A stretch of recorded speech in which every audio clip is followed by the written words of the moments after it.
Nous allons passer à une deuxième étape de notre émission, notre Algérie, une émission spéciale le 5 juillet, dédiée à toutes ces personnalités de l'Algérie, ceux qui sont aussi vivants, nos vivants, à qui nous souhaitons une longue vie, pleine de bonnes choses, une excellente santé, à toutes ces personnes qui ont contribué à la guerre de libération nationale et qui ont voulu, qui veulent aussi être témoins actuellement de ce qu'ils ont vécu. En tous les cas, on tient à remercier notre collègue Fella Bennour qui est parmi nous aujourd'hui. Bonjour Fella. Bonjour Linda. Merci d'être là, merci. Je suis ravie d'être avec vous aujourd'hui. C'est vrai que j'ai l'habitude d'être derrière les caméras. Aujourd'hui, oui. C'est tout bizarre de me retrouver dans un studio. Et c'est un plaisir. Là, d'abord, je vous souhaite une très très bonne fête pour le 5 juillet. Linda. Que de bonnes choses pour notre cher pays, aussi, pour nous tous. Tous les Algériens. Voilà. Alors justement, Fella Bennour, Fella Bennour est grande reporter à la rédaction de Canal Algérie. Elle a plus de 25 ans d'expérience en matière de reportage. Elle s'est déplacée à travers donc pas mal de pays. Hein. Elle a aussi participé aux grands événements de Canal Algérie, que ce soit autour des élections présidentielles, les législatives, de grands événements qu'a connu l'Algérie. Elle a toujours été là et présente. Et c'est un honneur pour moi et pour toute l'équipe de notre Algérie de l'avoir parmi nous dans notre émission Notre Algérie. Voilà, encore une autre femme, hein, une autre femme qui fait son travail, qui est passionnée par son pays et qui est passionnée aussi. Donc elle a été à la rencontre d'une personnalité, un moudjahed, d'une très très belle personne. C'est ce que vous nous aviez dit justement, Fella Bennour. Vous avez été chez la famille Lamari de Bouzaréa. C'est vraiment une belle rencontre, j'allais dire. C'est une personnalité qui est exceptionnelle par sa simplicité, oui. Par toutes les connaissances, par ce qu'elle a vécu aussi. Et c'est vraiment, à chaque fois, c'est différent de rencontrer ces gens-là qui ont participé. Absolument. Vous avez fait beaucoup d'interviews, hein, Fella Bennour. Tout à fait. C'est jamais la même chose. Vous avez rencontré pas mal de personnalités et vous me disiez que vous avez été aussi en admiration devant cette personne, devant Monsieur donc Lamari. Qui avait 93 ans. Qui va avoir bientôt 93 ans. Bientôt 93 ans. Et oui. Qui, justement, vous m'avez dit que vous avez été ému de le rencontrer, un punch, de la vitalité. D'abord, la mémoire. J'étais impressionnée par sa mémoire. Oui. Alors, il avait le détail du détail. Oui. Il racontait tout avec précision et émotion en même temps. On avait même parfois vu un regard agressif, parce qu'il vivait les moments. Il revenait vraiment très loin vers ces moments très difficiles, des moments de torture, des moments où il a vu aussi son père combattre aussi le colonialisme, ses frères partir pour aussi la guerre, le 37, 40, 46, 45. 39-45, voilà. Oui. Et c'était très douloureux pour lui. Et vous allez voir. Très bien. Alors on va commencer vous allez justement voir avec la première partie. Il parle beaucoup de son père. L'arrivée de père de M. Lamari à Bouzaréa, parce qu'il faut dire aussi que c'est une ancienne famille de Bouzaréa. De Bouzaréa, ancien maire, c'est le premier maire après l'indépendance en 1962. Son père était aussi à la mairie à l'époque. Il était notable de la ville de Bouzaréa, oui. Il était aussi normalien, il a fait l'école normale. Son père a fait un petit parcours à l'école normale, mais il n'a pas pu aller jusqu'au bout. Lui, il a été jusqu'au bout, il a enseigné à l'Arbana Tiraten. Oui. Il a rencontré Mouloud Feraoun. C'est ça. Il a rencontré Mohamed El Badji. On va voir tout ça. On va découvrir tout cela. Alors, dites-nous, le premier reportage que vous nous avez choisi aujourd'hui, c'est un peu l'arrivée. Comme on avait enregistré, il faut d'abord expliquer qu'on avait enregistré pendant 3 heures. Oui. Et encore, on n'avait pas assez de carte mémoire ni cassette pour enregistrer. On pouvait enregistrer un peu plus que ça.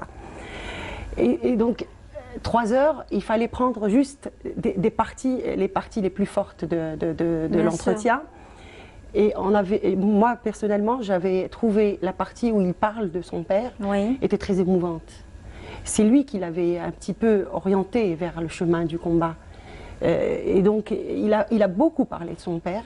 Et donc, j'avais, si on veut, fractionné cet entretien en chapitres. Donc, un chapitre où il parle de son père, un autre avant l'engagement, son engagement, qu'est-ce qui l'a poussé à s'engager. Le troisième, c'est l'engagement et la torture.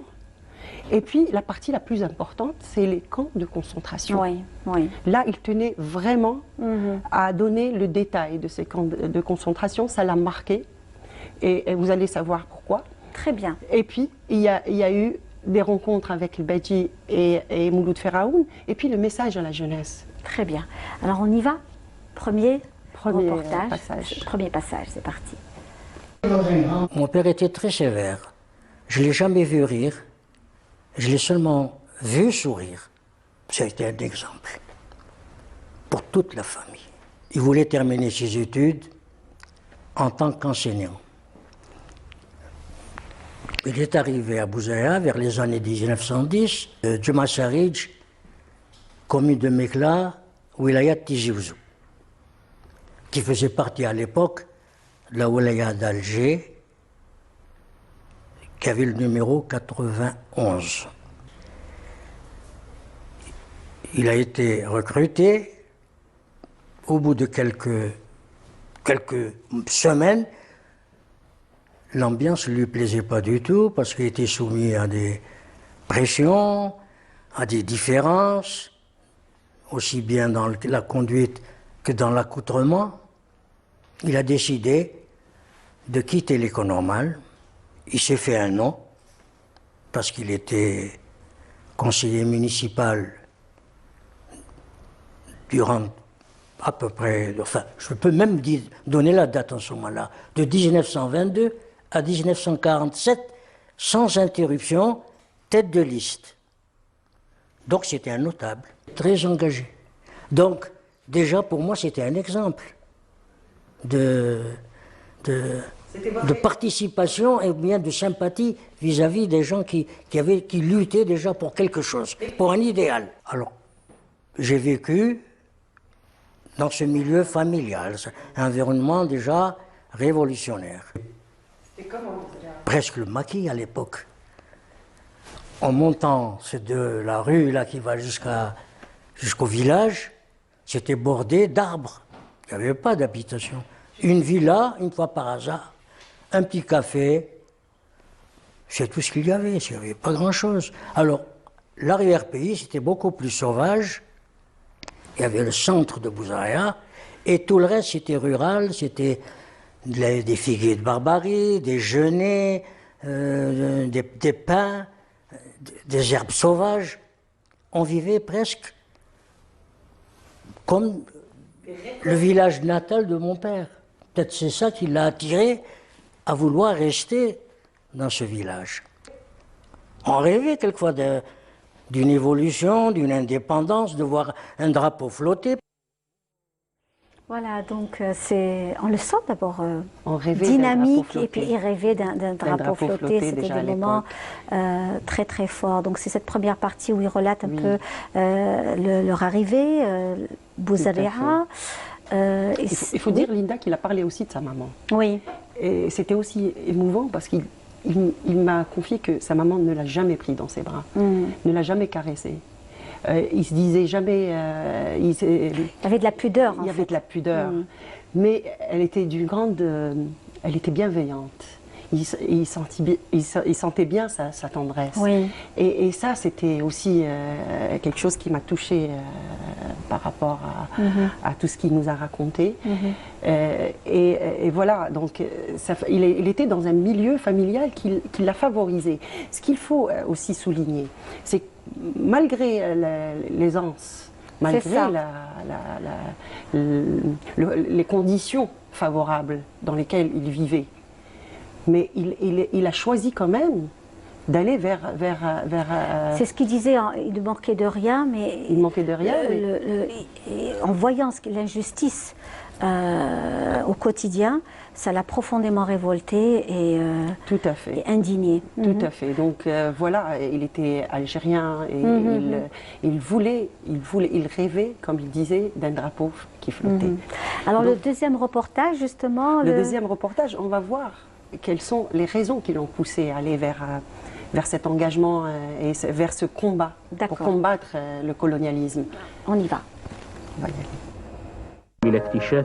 Moi, j'ai connu la guerre 39, 42, où il y avait toutes les privations. dans la propriété où on vivait, il y avait une galerie. On s'engouffrait tous dans cette galerie qui avait une profondeur de 17 mètres pour éviter les bombes. Le seul qui ne s'abritait pas, c'était mon père. Il restait dans son lit jusqu'à la fin de l'alerte.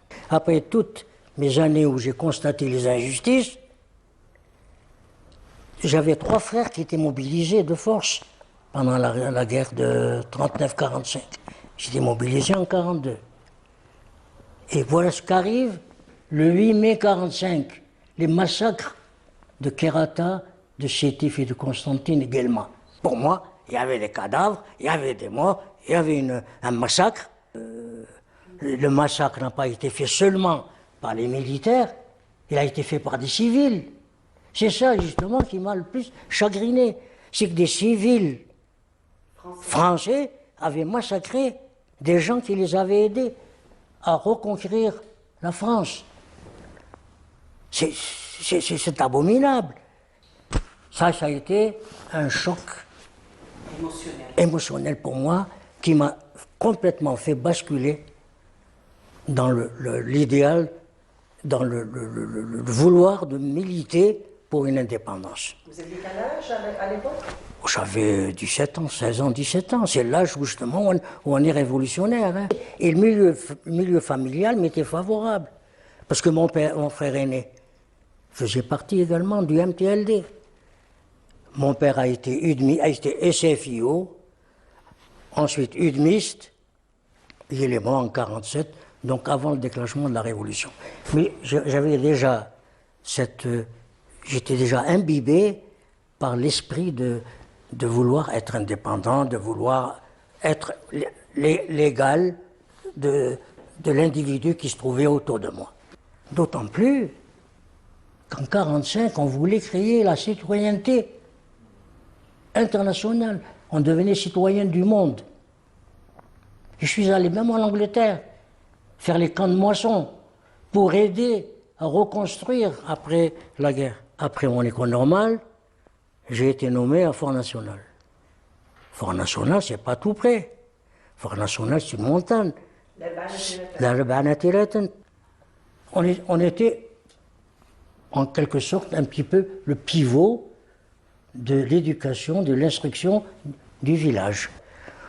J'enseignais pour qu'ils apprennent, il y a côté instruction, à écrire, mais à côté inculquer le sentiment de vouloir, de désirer devenir comme ceux qu'ils voyaient à l'extérieur, qui étaient des Français et qui commandaient leur père. Il y avait des enfants à l'école qui venaient nu-pieds, avec des pantalons déchirés. Quand je vois maintenant les petits-enfants aller avec et je suis très heureux pour eux, d'aller avec des chaussures à 7000 dinars, je me dis quelle chance ils ont. On vivait dans des conditions très difficiles, contrairement à ce qu'on peut vous raconter. Puis ensuite, je me suis dit, c'est pas suffisant d'être sympathisant. Il faut être acteur. Il faut être acteur. Voilà, c'est ce qu'il a dit. Avant de continuer, Linda, il faudrait signaler que c'est la première fois qu'il accorde une interview. Absolument. Il accorde un entretien. Et donc, c'était inhabituel chez lui. Il était à l'aise pour une première fois. Il était très à l'aise. Mais il faudrait aussi parler de l'équipe qui était avec moi. Oui, bien sûr. Oui, donc qui l'a mis vraiment à l'aise pour pouvoir enregistrer. L'équipe technique, qui était ravie d'être de son, de lumière, qui était très attentif et très attentive à ce qu'il racontait, à toute. Et puis on a découvert beaucoup de choses. C'est vrai qu'on connaît l'histoire d'Algérie, on connaît la Révolution. Mais les camps de concentration, on ne les connaît pas bien. Et donc ça les a beaucoup intéressés. J'avais avec moi Salim Hannachi, Mohamed Nour Chérifi, Nabil Sabri, Aziz Laghrour. Je tenais à les saluer avant de continuer de voir la suite.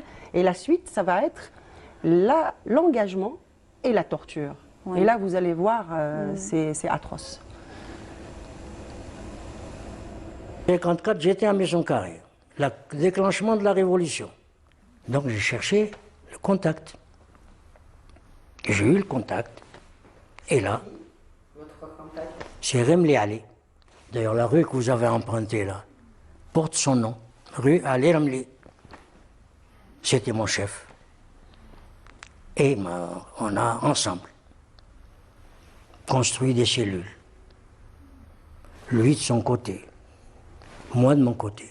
On se voyait régulièrement, mais d'une façon très courte, à des heures très précises. Il ne fallait pas être 1 minute avant, il ne faut pas rester 1 minute après, hein? Et l'essentiel, dire l'essentiel en très peu de temps et se séparer immédiatement. C'était les consignes de la clandestinité. Encadrer nos revendications et notre lutte, les décisions de la vallée de la Soumam, hein, il fallait donner un cadre. Ça a été donné par des types supérieurs à moi. Moi, j'étais sur le terrain, je travaillais sur le terrain. Je faisais vivre, comme tous les autres, je faisais vivre une révolution. Donc le clandestin avait un rôle très important, tant au point de vue de la culture révolutionnaire que l'apport matériel qu'il peut amener au maquis. Alors de Maison Carrée, j'ai adhéré carrément au FLN clandestin. D'ailleurs, mon appellation sur le... C'était OF... organisation, OCFLN, Organisation clandestine du Front de Libération Nationale. C'est le titre qu'on avait à la zone autonome. Comment dirais-je, distribution de tracts, collecte de fonds, propagande, amener des gens au maquis, transport d'armes, ravitaillement d'armes pour le maquis. Et c'était en quelle année? Entre 54 et bonne arrestation. Le 23 février 1957, j'ai été arrêté.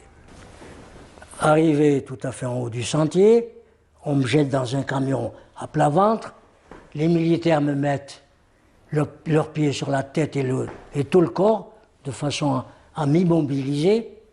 Mais moi qui avais une moto, une auto, qui marchait à pied, je devinais.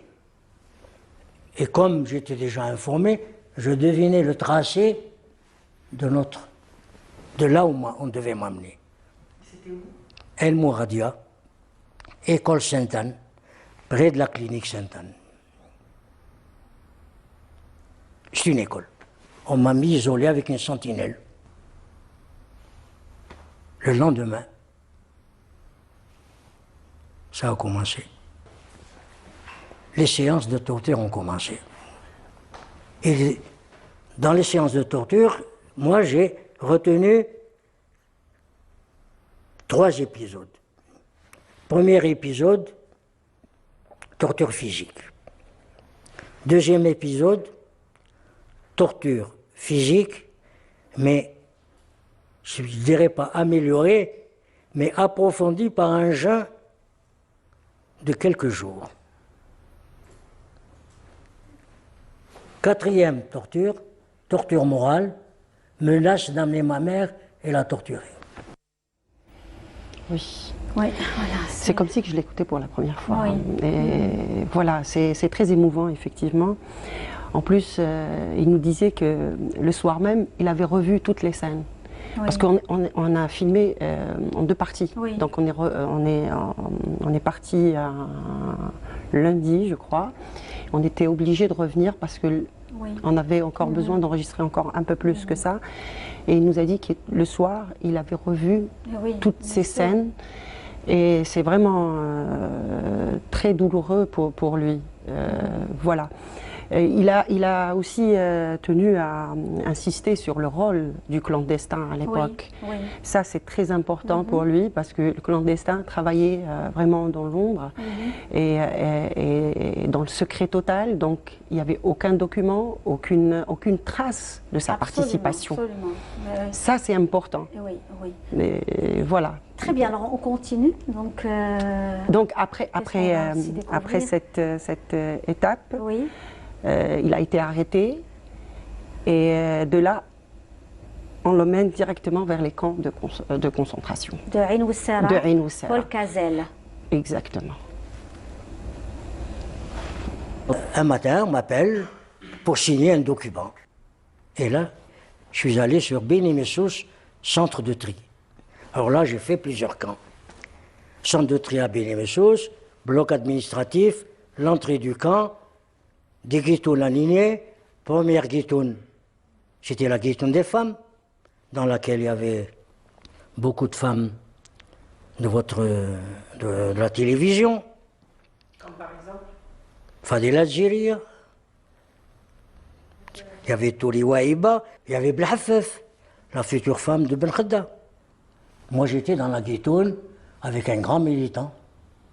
Lequel? Ladjouzi, Tahar, de Palestro, et Touli Mohamed, le comédien. De Beni Messous, un matin très tôt, on nous appelle, camion, direction inconnue. Arrêt du camion, sortie précipitée du camion avec des coups de bâton sur la tête. On n'a même pas baissé les ridelles pour augmenter la difficulté. On sautait par-dessus la ridelle, on tombait quelquefois, des coups de bâton qui s'abattaient sur votre dos. En ligne, on allait rejoindre une guitoune dans laquelle, puisque c'était un régime militaire à l'époque, on vous donnait une gamelle, une couverture et un petit carton dans lequel votre matricule, votre numéro d'écrou était inscrit. Eh bien, je ne m'appelais plus la Marie. Je m'appelais 1999. De la guitoune, on faisait une cinquantaine de mètres à genoux, et puis on a été dirigé vers un bloc, isolé. C'est un bloc spécial où on matait la personne. On l'a dépersonnalisé. On avait 1 litre d'eau par jour, une boîte de sardines pour 2, une boule de fromage pour 12. Appel 3-4 fois par jour. Fouille 2-3 fois par semaine. On se nettoyait avec les cailloux. On avait 1 litre d'eau. Le carême approchait. On a vécu avec 1 litre d'eau pendant une quinzaine de jours. Vous savez quel litre d'eau, ce que c'est? Au Sahara, avec la chaleur, la soif. C'était où? À Paul Cazel, je vous ai dit. On est arrivé à Paul Cazel. Qui est actuellement, c'est C'est Ain Oussara. Au début, c'était un camp de concentration. On arrivait, il n'y avait ni plaque, le camp n'était pas connu. Et d'abord, on subissait cette guitoune-là, un lavage. Voyez-vous, on vous transformait en quelque sorte. Même le sol? Bien sûr, tout le temps. Que ce soit à la Tortue ou que ce soit à Ain Oussara, j'ai toujours vécu à même le sol. Une couverture, c'est tout. Vous êtes resté combien d'années là-bas? Oh, je suis resté près de 2 ans. De 57 jusqu'à... De 57 jusqu'au 14 juin 59, j'ai les dates, jusqu'au 14 juin 1959. Et là, j'ai joué dans Ain Oussara, j'ai joué un rôle assez important, et c'est pour ça que j'aurais toujours aimé, j'avais toujours souhaité qu'on parle des camps. Les camps, c'est une école de nationalisme. Ça a été une école de formation à la vie future. Le camp était organisé par des hommes qui avaient déjà une expérience du militantisme. Il y avait un comité central. Il y avait une police secrète, une police publique. On avait des chefs de bloc, des chefs de guitoun. Il y avait des commissions culturelles, sportives, Qu'est-ce qu'il y avait encore? D'hygiène, de solidarité, la commission de solidarité. C'est-à-dire on venait aller aider ceux qui ne pouvaient pas vivre normalement. Il y avait quelqu'un qui chapeautait tout ça? Le comité central, moi mon chef c'était Mohamed. Voilà, donc c'était une vie hein, dans ce camp de concentration Paul Cazel à Nusra, toute une organisation pensant, en fait, l'armée française pensait qu'ils allaient s'entretuer dans ce camp. Exactement. Alors que les faits étaient complètement donc inverses, ils se sont organisés, il y avait cette prise de conscience pour une Algérie indépendante, pour leurs droits également, au respect de l'être humain, parce qu'ils avaient aussi vécu des moments pénibles et terribles dans ces camps. Donc ils ont fait la grève également. Sans parler des scorpions. Oui. Là, il avait parlé aussi des scorpions. Tous les jours, il fallait aussi faire attention à ça. Oui. Mais ce qui est important, c'est que c'était un endroit où tous les militants se sont rencontrés. C'est un lieu de rencontre. Donc le combat s'est renforcé davantage. Absolument. Et il faut aussi, là, il ne le dit pas dans cette partie-là, mais le camp de concentration est passé de camp de concentration à camp d'hébergement après un certain temps. Mais ils avaient d'abord vécu des moments très difficiles avec le régime militaire français et le colonialisme avant de passer à un camp d'hébergement. Alors il y a eu des rencontres bien entendu dans ce camp qui comptait plus de 3000 personnes, il faut le dire aussi. Hein. Ils étaient très très nombreux dans ce camp, beaucoup de rencontres, des rencontres Fella Ben Nour. Qaddem, il avait dit, il a parlé aussi de Mohamed Touri, qui était aussi l'artiste Mohamed Touri. Il y avait aussi Fadila Ziria, parce qu'il y avait aussi des guitounes pour les femmes. Absolument, absolument. Donc, et dans les guitounes qui pouvaient prendre 20 ou 30 personnes, ils étaient 60, 70, entassés les uns sur les autres. Donc voilà, c'est à peu près ça. Mais il y a beaucoup de choses. Il faut des heures pour aussi raconter tout ce qui s'est passé là. Alors on suit le lieu, en fait, ce deuxième extrait, c'est en fait les rencontres avec... Monsieur Lamari aussi a été marqué par deux personnes. D'accord. Une personne qu'il a rencontrée pendant la torture, et l'autre lors de son passage à l'Arba'ina Tiratan. Donc il s'agit de Mohamed El Badji, qui était aussi dans cette école, à Al-Mouradia, qui a subi aussi des tortures. Et Mouloud Feraoun, qui était aussi enseignant et qui était directeur d'une école à l'Arba'ina Tiratan. On va voir. Et après il a été à Al-Madaniya, effectivement. Exactement. Mais aussi il a été à l'Arba'ina Tiratan. Il a fait ses études à Bouzaria aussi. Qui a été assassiné par l'OAS. Qui a été assassiné à l'OAS à la veille. À la veille en des 1962, en mars. Absolument. En mars 1962. Absolument. Avec 7 autres enseignants. Absolument. Voilà. On suit ça ensemble. Exactement. Il y avait un grand homme avec nous qui s'appelait Badji. Vous avez dû le connaître à la télévision, parce qu'il était chanteur. Badji Mohamed, qui habitait d'ailleurs la Redoute. Et celui-là, c'était quelqu'un de fameux. C'est un militant engagé. Un militant engagé. Et il avait commis pas mal d'attentats. Il a été condamné à mort, non exécuté. Mais je voyais ce Badji qui revenait de la torture, tout mouillé, ébouriffé, abattu.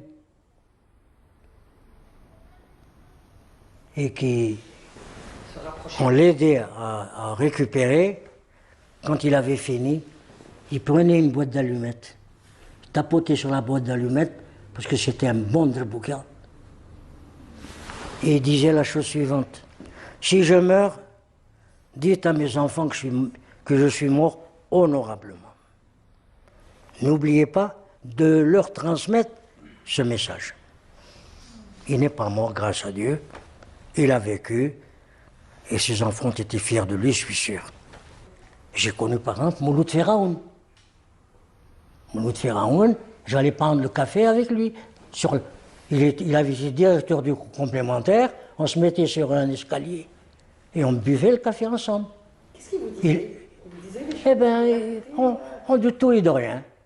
Il avait le prix féminin, lui. Vous avez gardé quel souvenir avec elle? D'un homme très, très humble, d'un homme tout à fait simple,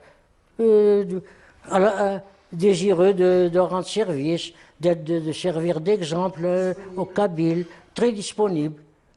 Il avait toujours son burnos, sa chéchia, et il n'avait changé en rien. D'ailleurs, il a été abattu à Ben Aknoun, fusillé avec les 7 enseignants, dont Amouten, Marchand et autres. Voilà, donc c'est toujours émouvant d'écouter des personnalités liées à l'histoire, qui nous racontent cette page d'histoire de l'Algérie. On espère que M. Lamari nous suit cet après-midi. On lui souhaite une longue vie, une bonne fête pour le 5 juillet. Tout à fait. Bonne fête, M. Lamari, si vous nous regardez. Certainement. Et Certainement. puis, il tenait à passer un message à la jeunesse, justement, à l'occasion de la fête de l'indépendance. Oui.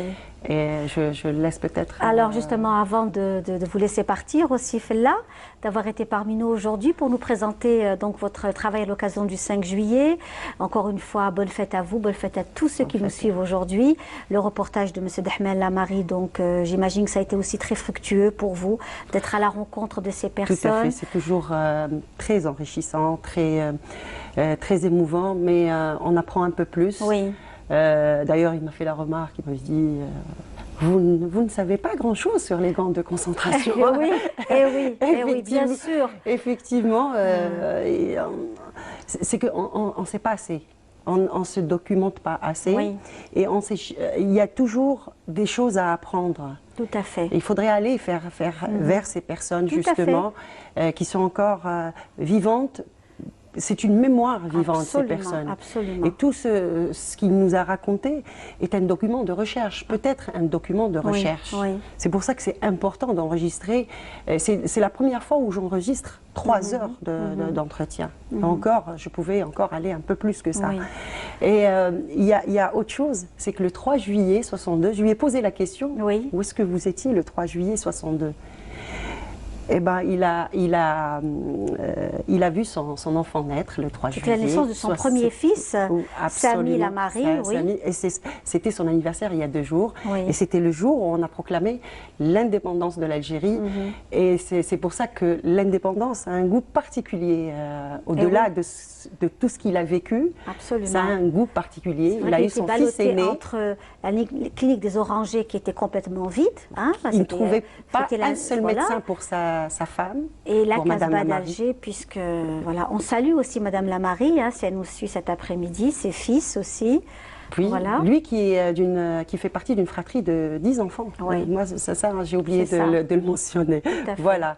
Donc, et il tenait à faire passer un message. Je crois qu'on va terminer avec le message pour Voilà. Merci beaucoup, Fella. Merci d'avoir été parmi nous. À vous de m'avoir invité. On finit avec donc la dernière intervention de M. Lamari Dahmel sur le message que M. Dahmel Lamari transmet à notre jeunesse à l'occasion du 5 juillet. Un très très beau message. Merci beaucoup, Fella. Merci à vous. J'ai 92 ans et quelques. J'aurais voulu être interviewé 30 ans avant. J'aurais été beaucoup plus percutant. C'est très gentil à vous. En conclusion, je peux dire à tous les jeunes que vieillesse rime avec sagesse, mais qu'il y a également jeunesse qui rime avec sagesse. Jeunes, réveillez-vous, jeunes, pâtissez, jeunes, faites attention à votre patrie. Nous sommes tous là pour que l'Algérie vive heureuse, joyeuse et florissante.